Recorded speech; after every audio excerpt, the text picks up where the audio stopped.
What's going on, everybody? It's the Fantasy Alarm. What is it? MLB live stream, the DFS live stream, baby. We've changed the name. We've changed the participants. You usually get James Grande and John Impemba. You're stuck with me, Howard Bender, here with James Grande, though, because he's got all the knowledge. Me, I just, I'm here for the eye candy and the plucky comic relief at this point. James, what's going on, brother? Nothing much. Another big slate, 10 games, and I'm ready to dive into it with roster locks just about 40 minutes away. Are we making some money tonight or what? We are definitely making some money tonight. Are you feeling cash or GPP? Ben sure kind of touched on it earlier. We're kind of getting that, second half of the year where it's very GPP-oriented builds because teams are doing weird stuff with their lineups. People are getting, this is really when teams are starting to call people up before September call-ups.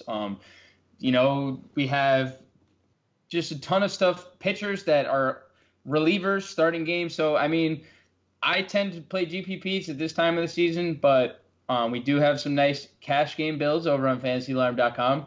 So, if you're still interested in playing cash games, go for it. But personally, I'm more into the GPP format going forward. Yeah, I agree with you. I agree completely for every reason that you gave. The number of call-ups, the oddball names that we're seeing, the funky lineups that we're seeing. I would much rather try to just take a couple of swings here, play on the cheap, really, and then, really kind of push my money in towards NFL as that comes up, because we're actually going to be doing these live streams for NFL as well. So in any event, let's go GPP lineups here. That's good because I've got some free contest from FanDuel that they're like trying to snake me back in, James. They're like, come on, Rotobuzz guy, we're missing you. So I'm going to have to be able to do that. Now, also, guys, just so you know, today's Fantasy Alarm live stream is sponsored by our friends at Head to Head Sports. Nothing says college football like tailgating, cheerleaders, diehard fans, and yes, fantasy football. You can win up to $5,000 in Head to Head Sports salary cap game. It's their college football competition. You choose 10 players, you get a $100 million payroll, and you dominate the competition by changing your team every single week. FantasyAlarm.com/head-to-head challenge. It's H2H college. All right, let me say that one more time for anybody who's a little on the slow side. FantasyAlarm.com/H2H college. Use that promo code SIRIUS, SIRIUS. Get 20% off on your team. So, again, today's sponsor is Head to Head Sports, and we love them to death. In any event, now let's get on with the other stuff here. James, I figure let's start off with weather conditions. Are we worried about any kind of rain today? I know summer storms, stuff like that. So we have two troublesome spots. To the lesser degree, most we'll get is a delay in Kansas City and probably the same in St. Louis. So if you want to steer away from them in cash games, I completely understand it. There's 10 games, so you don't have to play people from cash, even though St. Louis is pretty juicy for all formats. But if you want to just stay away from the pitchers and play the bats in cash games, you can. But other than that, we don't really have too much to worry about in terms of weather. Just a few delays, if that. All right, yeah. Listen, delays don't bother me with the hitters. I think it actually kind of favors the hitter. Right. Are there who are the pitchers who are in these games? I'm going to the schedule right now. Forgive me for being slightly unprepared here, but for the games that we're talking about where there are weather potential issues here, what are we looking at again? Austin Gomber and Jeremy Hellickson in the St. Louis Washington game. So you don't necessarily need to use either of them. St. Louis offense has been on a real tear of late, so it's not like, you're rushing to get Jeremy Hellickson in the lineup. And, although, Washington has pretty heavy lefty-oriented lineup with Harper, Soto, these guys can mash at any given time. So, again, you could really, it's just, you could just X them out, essentially, and break it down into like an 8-game slate of pitchers. Same with the Kansas City. Same with the Kansas City Toronto game. I mean, Marco Estrada. I mean, yeah, obviously targeting. It's a bummer to lose Estrada against Kansas City. Kansas City sucks. I mean, let's just face it. They suck. And Estrada is one of those guys who thrives against really crappy teams and sucks balls when he's going up against a decent lineup. So it does suck to lose him. But yeah, I'm with you, man. Hitters, yes. Pitchers, no. Consider an 8-game slate for pitching. I like that. I like that.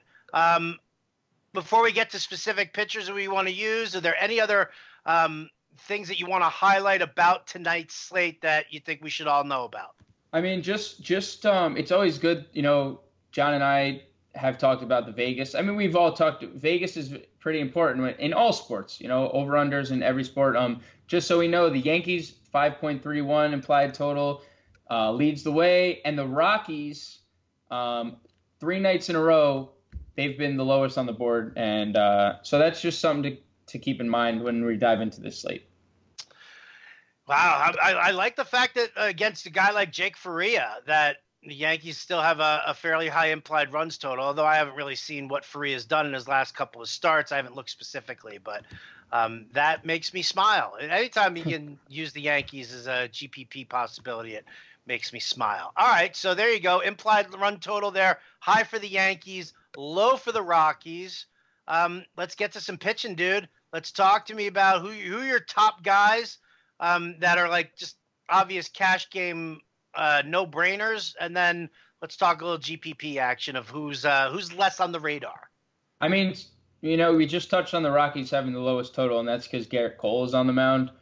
Pitching at home, the Rockies' offense has been kind of anemic lately, and Garrett Cole has just been that consistent arm all year. I understand there has been some bumps in the roads lately more often. 4 earned versus Seattle his last time out, and only 5 Ks, so we didn't really get that the 9 innings of 16 strikeouts we were getting earlier in the year. You know, those are delicious. Yeah, So I mean, it's a very nice spot, but the issue with Cole is his price tag. I mean, you know, if we're over on DraftKings, he's 12.2, and then Zach Wheeler, the next highest price pitcher, is 10.8. So we can save over almost $1,500 off him. And I think that's just the safer route to go, just spending down on Zach Wheeler. I know the Rockies total is lower than the Orioles. And the Orioles offense hasn't actually been terrible lately, which is surprising because, you know, Machado's gone and Adam Jones isn't the player he's been in the past couple of years. And so they've been surprising. But I mean, if you just look at Wheeler's resume lately, just his last 4 starts, 4 earned runs combined over 27 innings. He's had 3 starts, 8, 9, and 7 strikeouts. So, I mean, I think Wheeler's just a no-brainer on this slate. I think he might be the highest-owned pitcher of the slate because you get the discount on both sites and because he's rolling and gets the Orioles. So obviously, the park is a little scary, you know, in Baltimore. But I'm not necessarily too worried about it. So I think I'm going to personally go Wheeler over Garrett Cole, but I can understand why you would use Cole as well. Yeah, listen, you know, when you're dealing with a situation where you can spend down for bats and you can look and find some of these bargains, because let's face it, names like Jeff McNeil or, you know, it's like the beginning of the movie Major League when they're kind of going through that rundown and they're like, Mitchell Friedman? Who the F are these guys? So it kind of reads like that. So you can do those kind of bargain things there. And hopefully what you're hoping, though, is that Garrett Cole is going to give you one of those like 30-plus point outings there. All right, so Cole, obvious. Zach Wheeler, a good solid pay down going up against Dylan Bundy and the trashy Orioles. Let's talk about some obscure starters that we want to use, maybe for GPP. And if you say Kevin Gossman, I'm going to reach through this like screen right here. I'm going to choke the life out of you because he is such trash. Okay, so starting with Kevin Gossman, I mean, look, I don't disagree with with why you're turning around right now. I don't. La la la la la la la la. Oh damn! It doesn't work like that, dude. You can't go like this and not hear. You're still in my ear. Fine, Kevin Gossman. Gossman me up, baby. Let me get some lube out here. Where is it? I mean, that. Look, first we have to point out that he gets the Marlins. The Marlins are the Marlins. They're the worst offense in baseball for a reason. He's coming off probably his best start of the year, and it was at home, which obviously, SunTrust tends to play as a hitter's park. 8 strikeouts against Milwaukee, who is a potent offense at times. I mean, obviously, they're in a division race for a reason. And his price on FanDuel is absolutely incredible. 7.2K on FanDuel. I prefer him over there than 8.7 on DraftKings. That's a little too rich for my blood. In a tournament, it's fine. But 7.2K for a guy in the best possible matchup, like coming off a really good start, I'm having a hard time not putting my eggs in the basket on this slate. I know it hurts. It hurts. Like I'm even, fumbling with my words because I don't want to believe it, but I believe in him on this slate. Listen, you know what? It's a free contest for FanDuel for me here. I'm locking him in. Kevin Gossman is my starter. I will be filling in this roster as this live stream goes. Kevin Gossman. Are there any other pitchers you would like to talk about, or do we just move on to offense? I think we have 2 decent value options on the slate. It gets very murky after Gausman and Shane Bieber, who's in that same category as Gausman. But I think Luis Cessa could be interesting here. I don't love it, but like who in the Rays? The Rays have been really good against left-handers since the All-Star break. Cessa hasn't been great, but we have seen strikeout upside in the past, and there's nobody in the Rays offense that you can look at and say, all right, that's the guy that we need to, I guess Bauer has, he has power, but there's no one really that scares me. So I think Cessa could be interesting. And Felix Pena, not great, but he's so cheap, and he's pitching in San Diego. He had 11 DK points his last time out. I think LA can get a win here. So if he just gets a win with that same stat line, it's 15 points. And at 6.6K, it's a steal. So I think both of those are decent value options. I don't think there's, that mid-tier to top tier is really where you want to be in pitching tonight because the value is so trashy.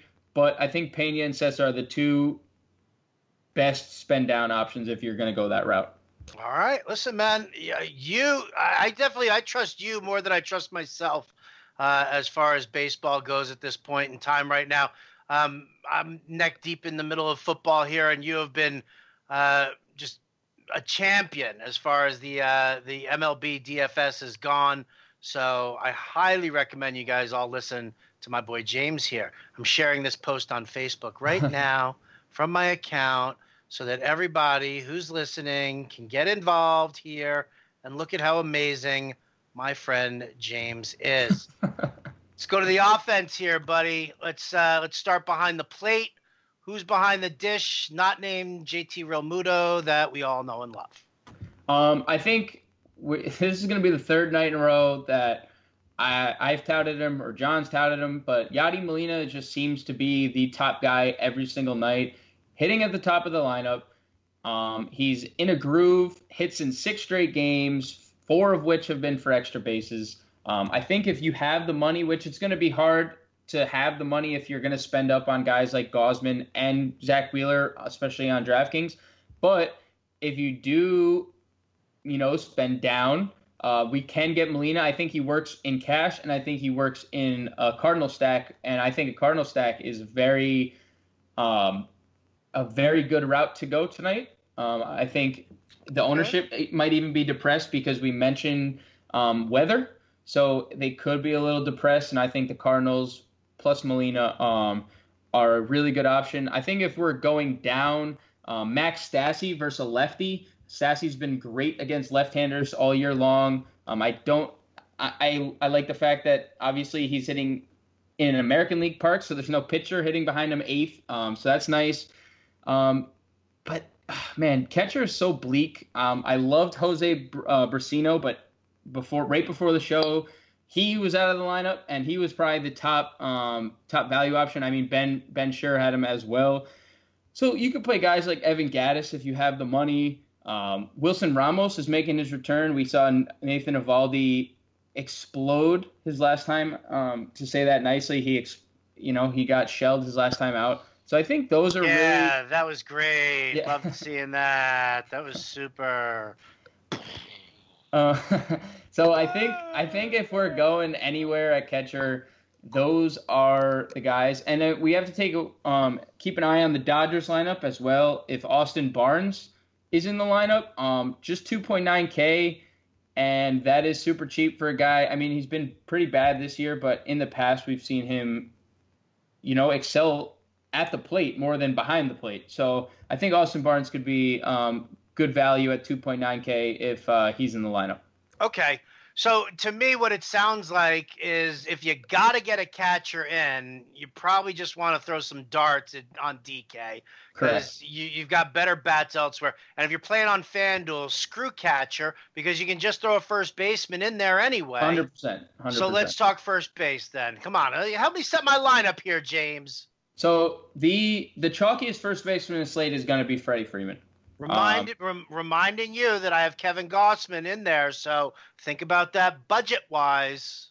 Well, if you're using Kevin Gossman at 7.2K on FanDuel, Freddie Freeman is expensive, but Gossman opens up that route to get Freeman in every one of your builds. I actually think the top two plays of the slate both reside in Atlanta. Hitters, at least. I think Freeman and Acuna are like the top two guys tonight. I mean, Freeman has hits in 14 of 15. The guy has been remarkable since the All-Star break. So I think home run in 2 straight, I think he's the way to go at first. If you're going to pivot off of him, you can't go wrong with Matt Carpenter because Matt Carpenter is Barry Bonds. So I think there's really no difference. I don't know if you've noticed, but the juice is in effect. So I think if you're going to go a first baseman, Freeman's the guy, Carpenter's your pivot.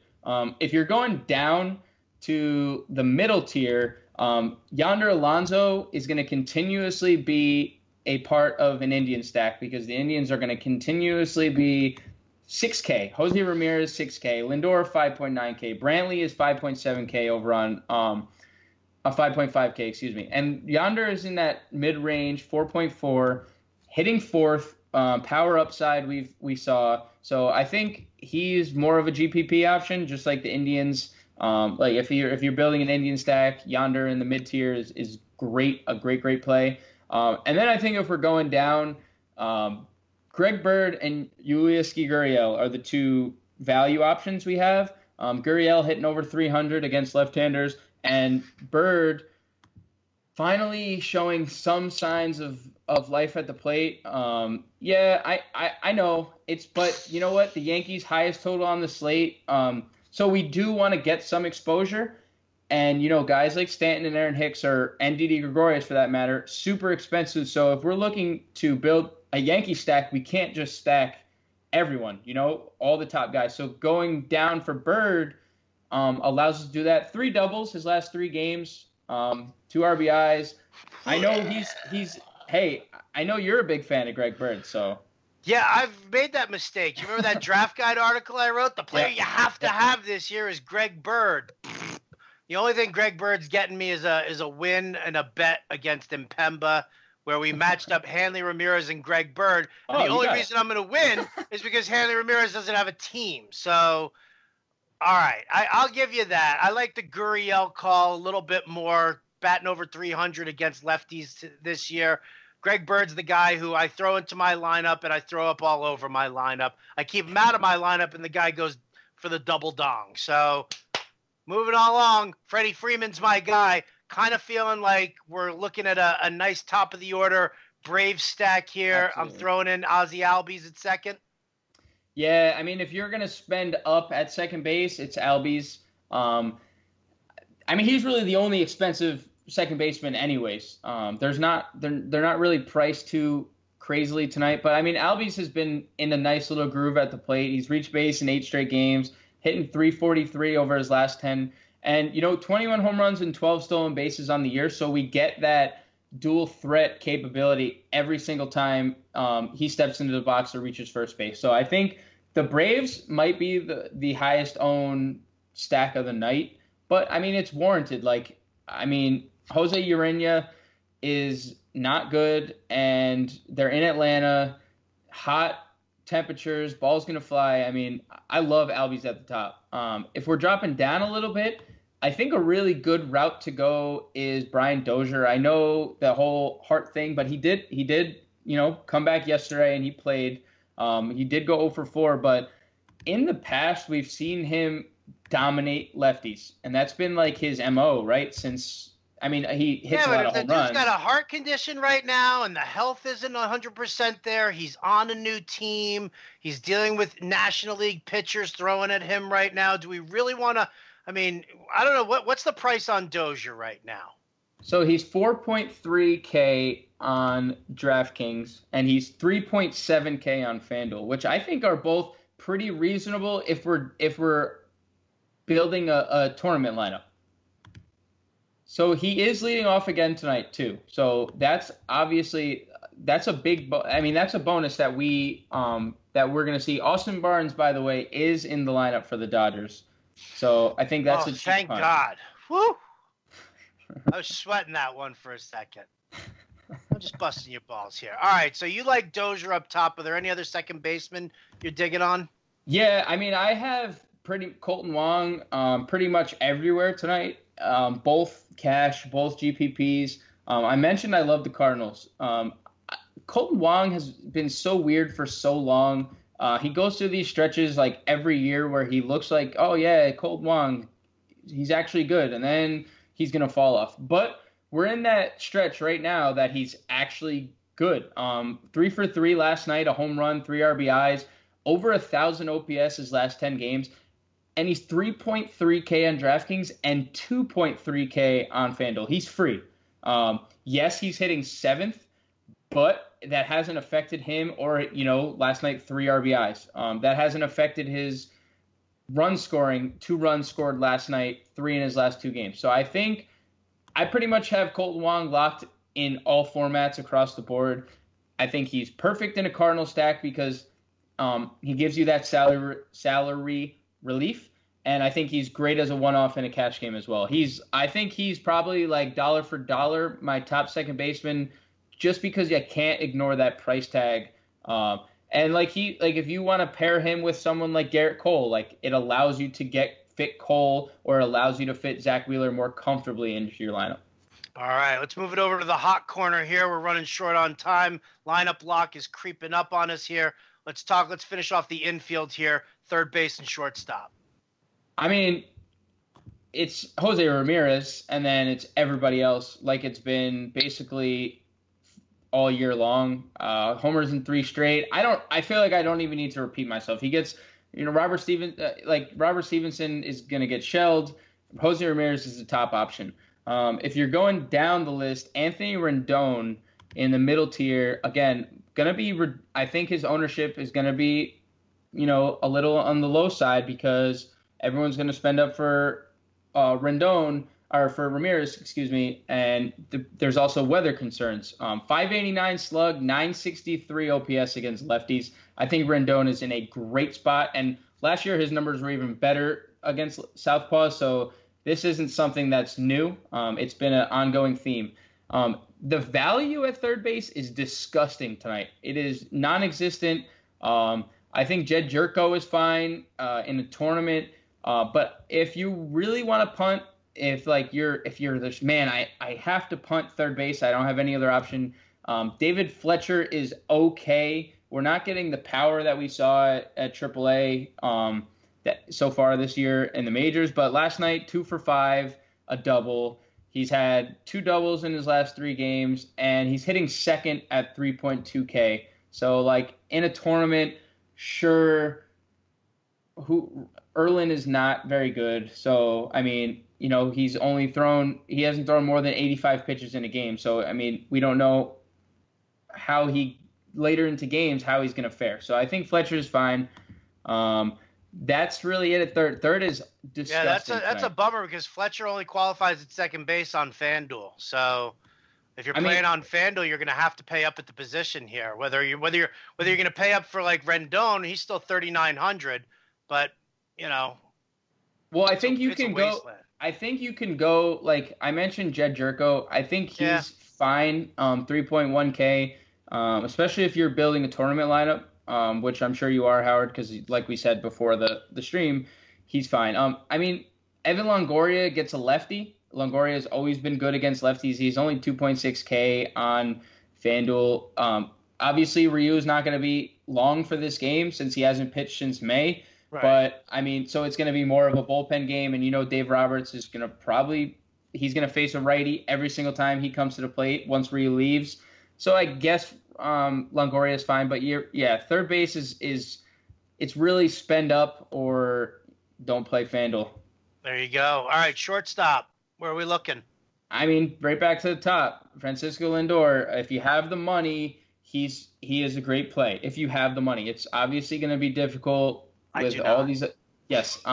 So let's go down. So if you don't have the money, I think Paul Dejong, as I call him, is a fine play.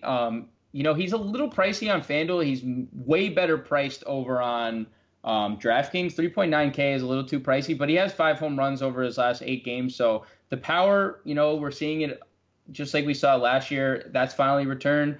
And I think Willie Adams or Adames is a really sneaky play. I mean, I guess not sneaky because he's been great lately. 424, 472, 667 slash over his last 10 games. He had a home run yesterday. He has 6 hits over his last actually he's riding in a 7-game hit streak too. So I mean, I think that's your spend down. I think that's your top spend down option at shortstop on this slate. All right. I love it. Can we move on to the outfield now? As long as my internet doesn't cut out. Don't cut out, internet. Don't cut out. I need my outfielders here. So Ronald Acuna, I mentioned, is. Do we need to say more? Right, we can just move on. He's in my lineup right now as we speak. Okay, because he's a freak of nature. He's hit 100 home runs in his last 4 games. So I mean, he is the top play of the slate until further notice. Essentially, right? Until further notice, top play of the slate, all formats. I think JD Martinez is right there with him in the outfield. If you're spending up, obviously he's in the Triple Crown race.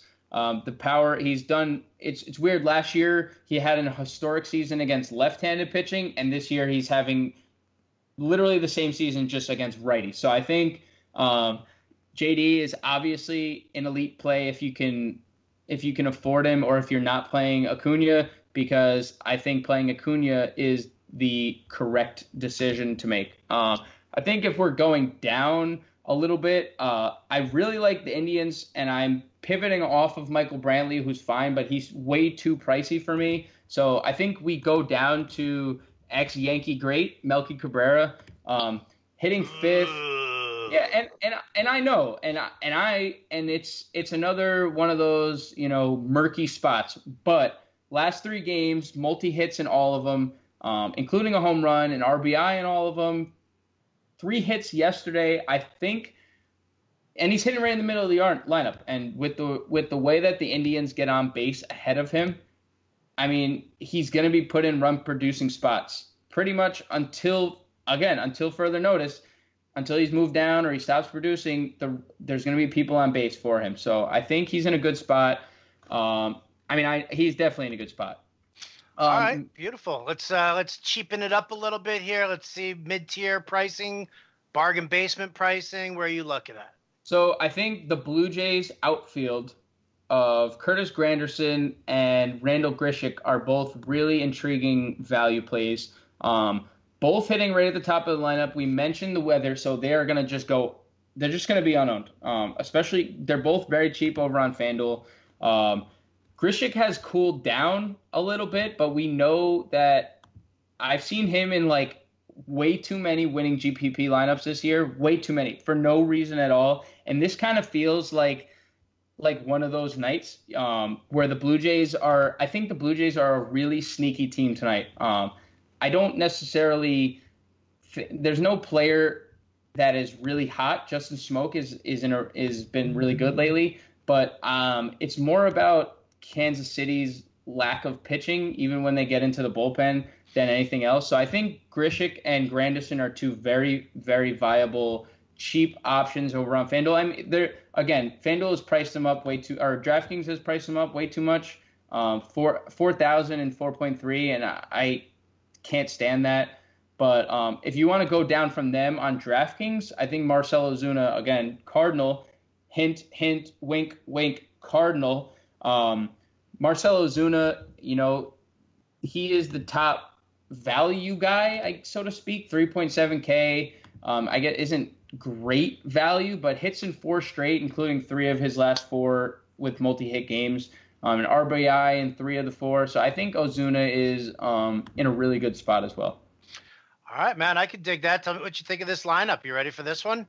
Yeah, hit me with it. Kevin Gossman. Okay. And I got Freddie Freeman, Ozzie Albies, Jerko at third, Adames at short. I got Acuna, Grichuk, and Grandy in my outfield. I threw a little Malik Smith in there as my utility player. Yeah, I think Malik Smith is in a really good spot. He's probably the hottest Tampa Bay hitter other than Adames. And with the righty on the mound, there's obviously a better opportunity for him to swipe a bag or 3. So I think Malik Smith is. I love using people who steal bases on FanDuel more because we get more points. So right. I think and I'm like his price.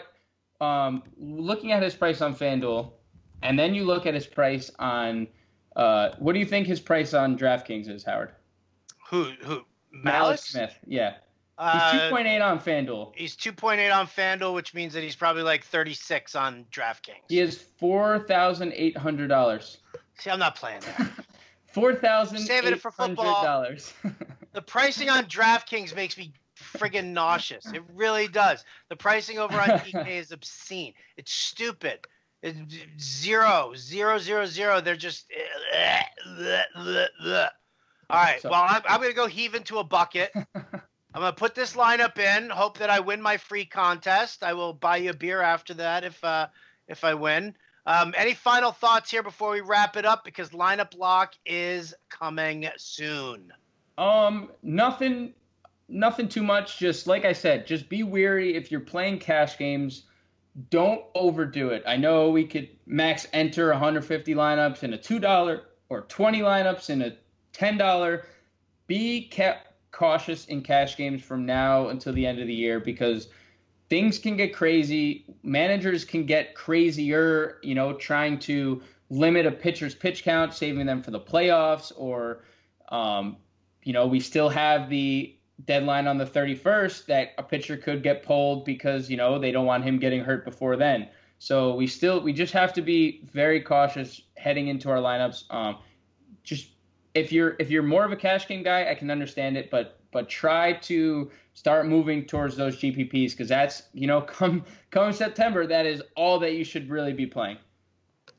Could not agree more. Guys, check out everything that James does. The DFS Playbook over at fantasyalarm.com. I'll tell you what, go to fantasyalarm.com/Bender. Use the promo code Bender. All right, because what that'll do is you can get the bundle package. That's the rest of MLB season, which means you get everything from James, what John and Pemba, what they do, what Ben Shear does at the DFS Playbook for MLB. You get the draft guide for NFL, plus you get the entire NFL season. It's like $75 right there. So again, fantasyalarm.com/Bender. Use the promo code Bender. Get yourself some money-making tools right there. James, unless you got anything else to say, I'm going to say goodnight to this beautiful, beautiful crowd. Nope, nothing else. I will say goodnight as well. All right. Thanks very much for tuning in to the What are we calling this DFS live stream here, James? What's the name of this that we're doing here? Aren't you supposed to? You're the. I am, but we've changed the title so many times here. MLB Playbook Pro Live. It's the DFS breakdown for August 15th. There it is. All right. So enjoy. Thanks for shopping, and we'll talk to you again real soon. I'm Howard Bender. He's James Grande. We're out of here. Later, guys.